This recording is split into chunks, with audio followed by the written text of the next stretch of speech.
Ito mga kapatid 'no, maganda 'tong next topic natin 'no. 'Di ba nung nakaraan ko naalala ninyo yung, Noah's Ark, natagpuan na daw kung nasaan 'no. So eto naman, ang natagpuan na itong paraiso ng Eden. Alam mo yung paraiso ng Eden 'di ba?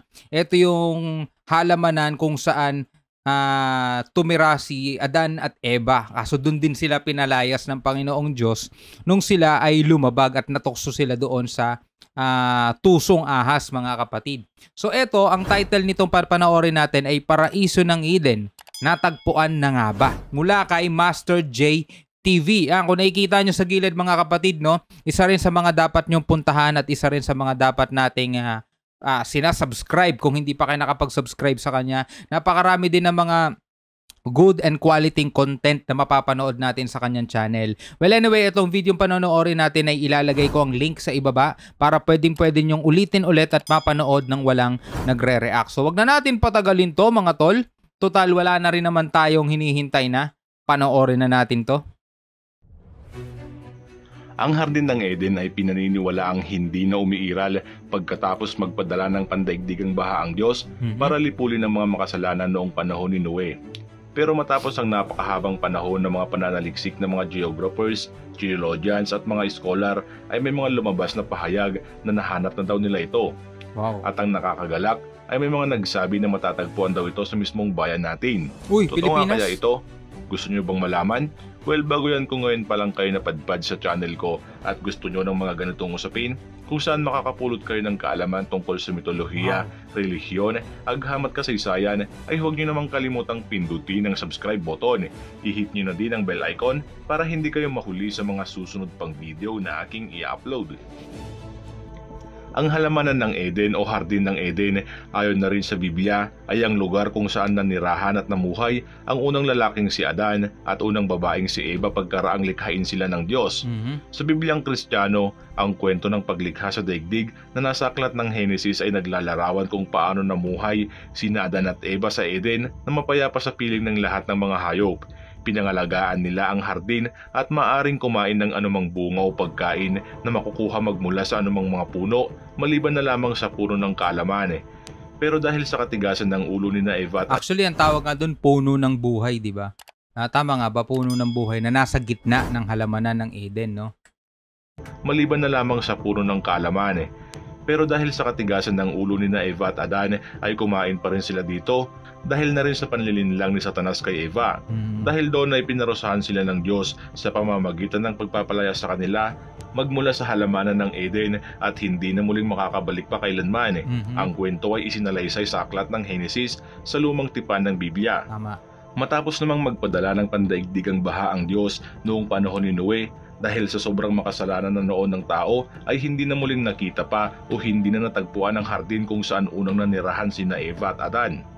Walang masyadong konkreto o eksaktong lugar ang binanggit ng Biblia kung saan matatagpuan ang hardin ng Eden, maliban na lang sa mga palatandang ito na nasulat sa aklat ng Henesis chapter 2 verses 8 hanggang 14. Naglagay ang Panginoong Diyos ng isang halamanan sa Eden sa dakong silanganan at pinatubo ng Panginoong Diyos sa lupa ang lahat ng punong kahoy. Dakong silanganan. Pag sinabi kang silanganan mga kapatid, yan yung tinatawag na malayong silangan o Far East. No? Ang Pilipinas ay nandoon din sa silanganan o tinatawag na Far East. Kahit tignan niyo yan sa sa Google o i-search ninyo, yun din talaga ang lalabas, no? Na nakalulugod sa paningin at mabuting kanin. Gayon din ang punong kahoy ng buhay sa gitna ng halamanan at ang punong kahoy na nagpakilala ng mabuti at masama. At may isang ilog na lumabas sa Eden na dumilig sa halamanan at mula rooy na bahagi at nag-apat na sanga. Ang pangalan ng una ay Pison na siyang lumiligid sa buong lupain ng Havila na dooy may ginto at ang ginto sa lupang yaoy mabuti.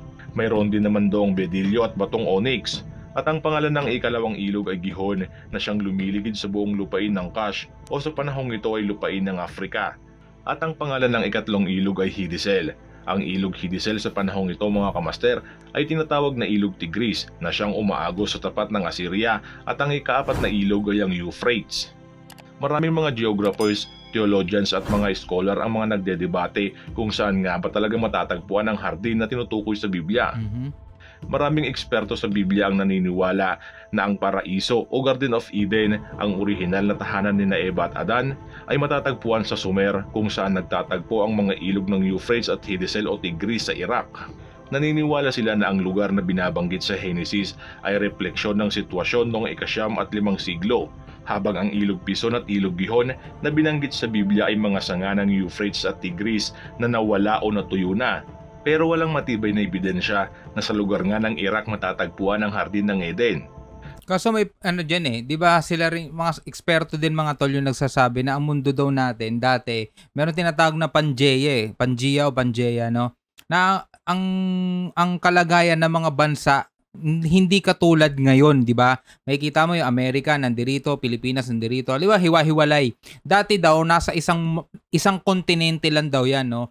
Isang buo lang talaga 'yan.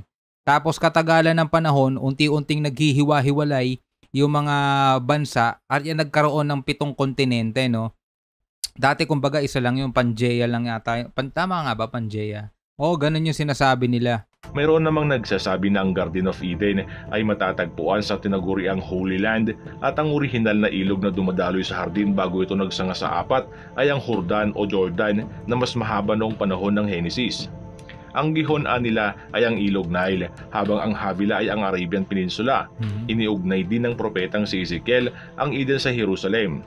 Sa Ezekiel chapter 28 verses 13 to 14, isinulat niya na ikaw ay nasa Eden, na halamanan ng Diyos.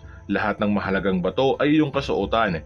Ikaw ang pinahirang kirubin na tumatakip at itinatag kita, na anupat ikaw ay nasa ibabaw ng banal na bundok ng Diyos. Ikaw ay nagpanhikmanaog sa gitna ng mga batong mahalaga. Sa tradisyong Hudyo at Kristiyano, ang banal na bundok ng Diyos ay ang Mount Moriah sa Jerusalem. Naniniwala sila na ang buong hardin ay nasasakop ng Jerusalem, Bethlehem at Mount Olivet.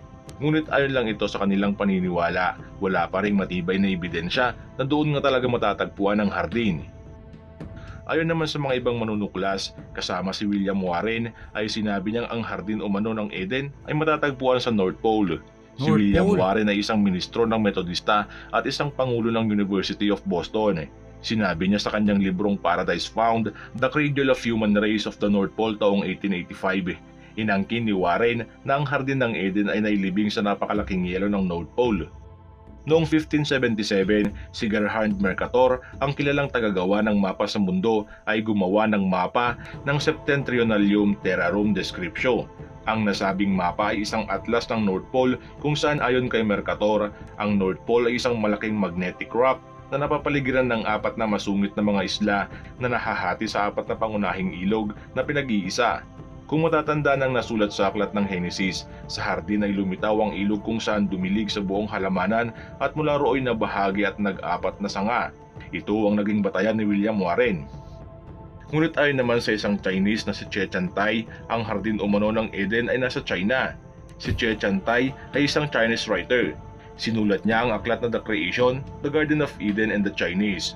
Noong 1914, iminungkahi niya na ang 4 na ilog sa hardin ng Eden ay ang ilog Aksu, ilog Kashgar, ilog Yarkand at ilog Koshgar na matatagpuan sa China, at ang hardin umano ay nasa pagitan ng Tarim at ang Kwenlun Mountains. Maraming mga naniniwala na marahil doon nga matatagpuan ang hardin ng Eden dahil may mga description sa Biblia na umaangkop na ang lugar ng China ay matatagpuan sa silangan o eastern end. Ayon sa Genesis chapter 2 verse 8 sa Hebrew Bible, ang hardin ng Eden ay matatagpuan sa Kidem. Ang Kidem ay nangangahulugang eastern end or eastern border sa pinakalumang mapa sa buong mundo. Dito kinuha ni Chen Chantai ang ideya niyang ito.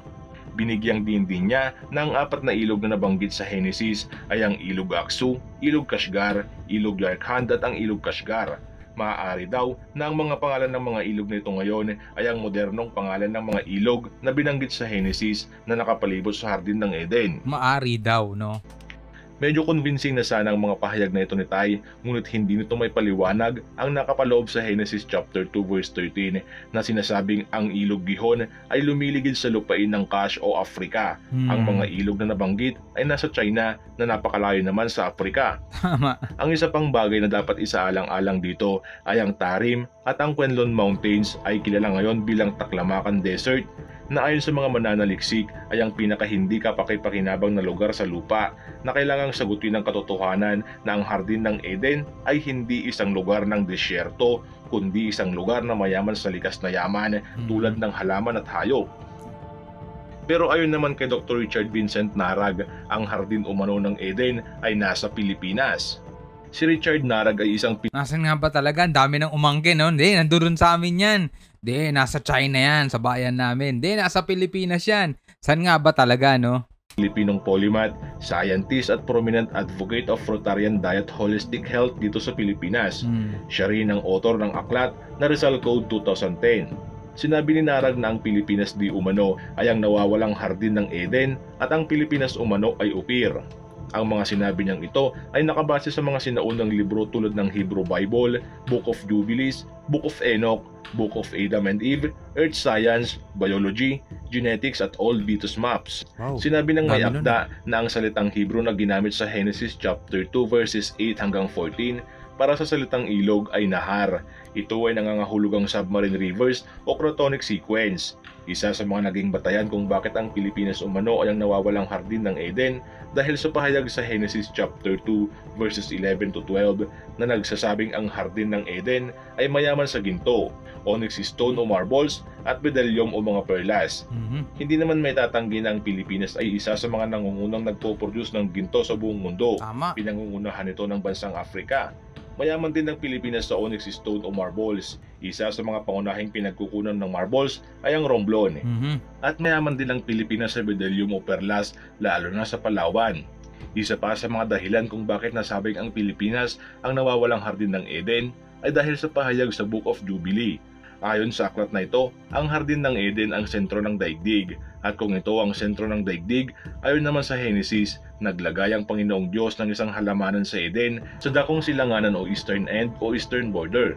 At kung gagamitin daw umano ang mapa ng United Nations kung saan makikita ang lahat ng mga bansa, makikita na ang sentro nito ay ang North Pole. At kung titignan din daw ng maigi ang mapa, ay makikita na ang East of Eden ay patungo sa bansang Pilipinas. Sapat na nga kayang dahilan nito para maniwala? Well, kung may nalalaman kayo tungkol sa usaping ito, maaari bang ikomento nyo sa ibaba ng video para sa dagdag kaalaman ko na din? At meron pang isang video na nagsasabing ang hardin umano ng Eden ay nasa Pilipinas. Ito naman daw ay matatagpuan sa Grabe, no? Kung totoo man na ang hardin ng Eden ay nasa Pilipinas, no? Ang Pilipinas pala ay naging isang malaking part, no, ng Bible, mga tol. Kasi kung makikita natin, ang mga lugar na madalas nababanggit sa Bible, yan yung Jerusalem, di ba? Yan yung Jerusalem talaga. At taga dyan, yung bayang yung Israel pa, di ba? Israel. Taga dyan yung unang bayan ng Panginoong Diyos. Ngayon, sabi nga yung Ophir daw pinanggalingan ng mga ginto ni Solomon. Tapos ngayon yung Eden mismo, halaman na ng Eden, kung yun ang Pilipinas, mga tol, talagang wow. Grabe pala tayo mga Pilipino, no? Sa Sulu. Ayon sa isang dagkaalaman ko na din. At meron pang isang video na nagsasabing ang hardin umano ng Eden ay nasa Pilipinas. Ito naman daw ay matatagpuan sa Sulu. Ayon sa isang YouTube movie series na The God Culture, pinupunto nito na ang Garden of Eden ay matatagpuan sa Pilipinas sa may bandang Sulu, sa pagitan ng Visayas at Mindanao. Ang kanilang batayan ay ang salitang Kidem sa Hebrew na nangangahulugang eastern border na naaangkop sa paglalarawan ng Biblia tulad sa nasusulat sa Genesis chapter 2 verse 8 at sa Book of Jubilees.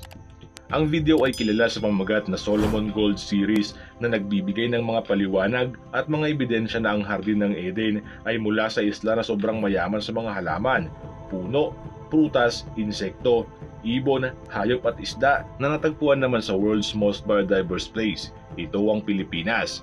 Totoo naman talaga, hindi naman may tatanggi ng Pilipinas ay mayaman sa lahat ng mga nabanggit. Tama. Marami pa silang mga naiulat na mga patotoo umano o mga eksplanasyon na dito sa bansang Pilipinas matatagpuan ang Garden of Eden. Pero kung totoo nga talagang dito mismo sa Pilipinas matatagpuan ang makasaysayang hardin, hindi ba't napakasayang malaman na isa ang bansang Pilipinas sa mga mismong pinagpalang lugar ng Diyos? Pero hindi rin naman masayang isipin na kung hindi rin pala ito totoo at naniwala naman tayo, ay walang duda na napaikot lang tayo ng mga henyo at mga dalubhasa. Maaring may isang tama sa mga nagsasabing natuklasan na nila ang Garden of Eden. Maaari ding wala sa kanila dahil nga wala ng mga bakas na pwedeng gawing ebidensya na magsasabing yaon ang tunay na lugar ng Eden dahil sa ang Diyos mismo ang sumira doon sa pamamagitan ng pandaigdigang baha noong panahon ni Noe. Hindi man tayo sigurado sa mga sinasabi nila, ang mahalagay mayroong Biblia at nakakasigurado tayong hindi tayo maliligaw sa kung ano ang nais nating malaman at nais maunawaan. Hanggang dito na lamang at sana ay nagustuhan nyo ang video natin ngayong araw. Marami pong salamat. Ayos, no? Bagong idea na naman, bagong kaalaman na naman. Well, hindi pa naman siya napapatunayan, mga tol. Sabi nga, kung naniwala ka man, posibleng masakit din kung tanggapin kung hindi pala totoo. Pero lagi nyo tatandaan, no, dito naman sa ating ginagawang video, hindi ko pinatototohanan at hindi ko pinasisinungalingan lahat ng impormasyon na ating napapanood. No, ito ay reaction video lamang. Do your own research kung magagawa ninyo at bahala kayo tumuklas at bahala kayong paniwalaan kung ano yung gusto nyong paniwalaan. Hindi ko naman ini-impose sa inyo itong mga kaalaman na ating natututunan dahil sabi ko nga sabay lang tayong nanonood, sabay lang tayong natututo Nagbibigay lang tayo ng reaction video. So yan mga kapatid, ano ang inyong mako-comment tungkol dito sa ating videong pinanood, no? Naniniwala ba kayo na ang Pilipinas ay ang posibleng halamanan ng Eden, di ba? Posible sa Pilipinas matatagpuan ang halaman ng Eden, 'di ba? Hindi imposible 'yon, mga tol. Dahil batay dun sa description ng Bible, una, nasa malayong silangan, well, nandoon ang Pilipinas, mayaman sa ginto, well, ganun ang Pilipinas, 'di ba? Mayaman sa natural resources, ganun ang Pilipinas, hindi imposible, 'di ba? So yan mga tol, bago tayo magtapos ay magsha-shoutout muna tayo at the same time ay babasahin ko ang mga komento ninyo. Itutuloy lang natin mula rito sa El Fraile, no? Dito tayo kumuha nung nakaraang video natin. So shout out kay sino ba? JK. Yan, kapatid na Shobal. Pa-shout out po from lokal ng Pusok, Lapu-Lapu City. Yan. Thank you and God bless, kapatid. Yan. God bless din sa iyo, kapatid JK. Yan, at shout out din kay Diselmin Padios. Sana mapansin po ang request ko, ang taong nakataka sa Area 51, Bob Lazar, Gabay TV. Yan. Deselmin Padios. Yan. Shoutout din kay J. Daryl de la Cruz. Magandang gawin dyan, idol, ay i-restore ng ating gobyerno para naman malaman ng mga next generations na malaki ang papel niyan sa Pilipinas, di ba? Lagyan pa rin ng kanyon, depende kung totoo o hindi, basta safe at gawing tourist spot. Para pwedeng pasyalan, panotice na lang, idol, pabati na rin sa mga kasama ko dito sa Zoe Spa. Yan, sa lahat ng mga taga Zoe Spa, shoutout sa inyo lahat at happy viewing. God bless at more videos, idol. Actually, kung gagawing tourist spot yan, mga tol, isa ako sa mga gustong pumunta dyan. Sa totoo lang, malapit lang. Dito lang malapit lang siya sa Manila Bay, di ba, mga tol? Magkakaroon lang doon ng isang bangka o sasakyan na tatawid papunta doon, tapos doon, ay nako. Kasi ano yan part ng history yan, ang laki ng ginampanan yan Pag nandudong ka sa ibabaw, pwede mo ma-imagine yung ginagawa niya dati kung paano niya depensahan yung Pilipinas mula sa mga mananakop, di ba? So shoutout din kay J. Ryan Gaturia. Idol, pa shoutout naman po. Lagi po akong nanonood sa iyo, idol. Lagi ko rin pong nilalike ang mga video nyo. Idol, panoorin din natin yung kay PMC na tungkol dun sa barkong galing sa Amerika na nasa ating bansa. Maganda din po ang kasaysayan nun, idol. Salamat po. Yan. Salamat, J. Ryan Gaturia. Shoutout din kay Benito Jr. Ortega. Idol Shobal D, pag ginawang tourist spot yan, hahaha. Baka may magpapakita ng mga sundalong Hapon dyan na nasusunog. Yun nga lang, no? Pwedeng gamitin ng Diablo yun, no? Para gayahin nila. Nako, grabe nga yun. Jake, Scopy. Ganda nga idol, napaka makasaysayan, kaya bilang pasasalamat sana sa kanyang nagampanan, sana ma-restore yan. Shoutout din kay The Entrepman. Yan, The Entrepman. Meron ding documentary video dyan, pero nakakatakot kasi haunted na yan ng mga multo ng giyera. No? Actually, hindi lang yan maraming mga lugar na pinamahayan ng mga... Meron nga tunnel dito sa may BGC. Hindi ko alam kung alam niyo yung tunnel na yun 'di ba? Isa rin yun sa mga mystery tunnel, mga tol.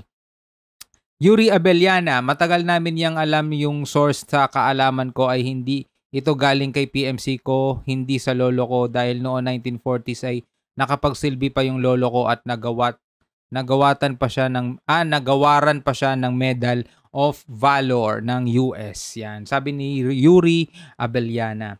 Sabi naman ni alexsanchez.com, natutuwa ako sa inyo magsalita para kayong bata.